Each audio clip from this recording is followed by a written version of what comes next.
કે ગામડાનું બાળપણ કેવું હોય કે નાના હતા ત્યારે ભાઈઓ ભેળા ગામના જોડે બેસતા. એક ભાઈબંધ રિસાય તો એને બીજા જોડે મનાવતા. એ બાળપણ યાદ આવે છે મને આજે. કે પગમાં ના હોય ચપ્પલ અને ઉઘાડા પગે શેરીઓમાં અમે દોડતા. કરી ડોકાચિયું ડેલીએ અમે શાનમાં સમજાવતા. એ બાળપણ યાદ આવે છે મને આજે. કે કભે કરી દફતર અને શાળાએ જવા હારે અમે નીકળતા.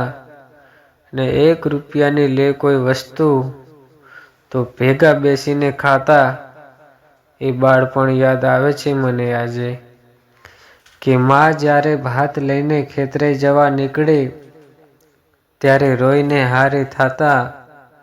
અને મળે કોઈ વટે માર્ગું તો એને બા કહીને બોલાવતા. એ બાળપણ યાદ આવે છે મને આજે.